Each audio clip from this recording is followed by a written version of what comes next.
today in what will go down in history as the greatest demonstration for freedom in the history of our nation. 50 years ago, a great American in whose symbolic shadow we stand today signed the Impersonation Proclamation. This momentous decree came as a great beacon light of hope to millions of Negro slaves who had been seared in the flame of the withering injustice. It came as a joyous daybreak to end to the long night of their captivity. But 100 years later, the Negro still is not free. 100 years later, the life of the Negro is still sadly clipped by the manacles of segregation and the chains of discrimination. 100 years later, the Negro lives on a lonely island of poverty in the midst of a vast ocean of material prosperity. 100 years later, the Negro is still languished in the corners of American society and finds himself an exile in his own land. So we come here today to dramatize a shameful condition.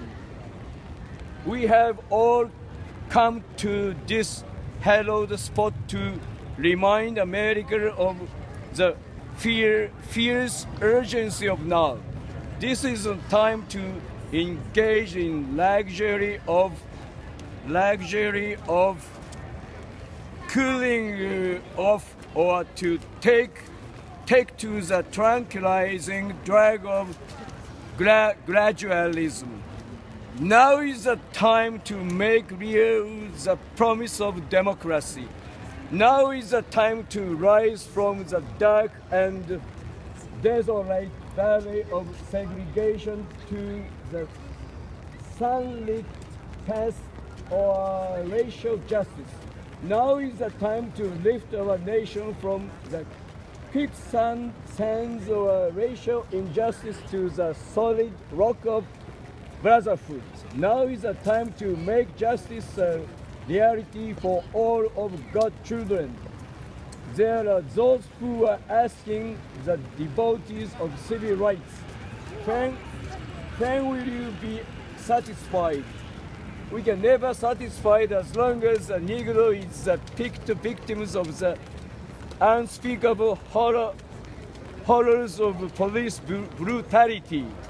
We can never be satisfied as long as our bodies heavy with fatigue travel can gain lounging in the motels of the highway and the hotels of the cities. We can't be satisfied as long as the Negro's basic mobility is from a smaller ghetto to larger one. We can never be satisfied as long as our children are stripped of their selfhood and robbed of their dignity by signs stating for whites only. We can be satisfied as long as a Negro in Mississippi can vote and a Negro in New York believes he has nothing for which to vote. No, we are not satisfied, and we will not be satisfied until justice rolls down like waters and righteousness like a mighty stream.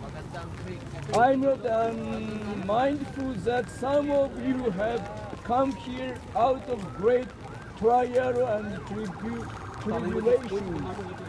Some of you have come fresh from narrow jail cells.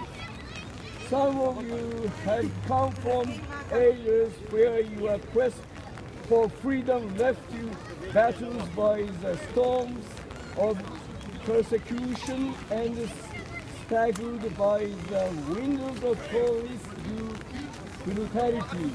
You have been the veterans of creative suffering. Continue to work with the faith that unearned suffering is redemptive.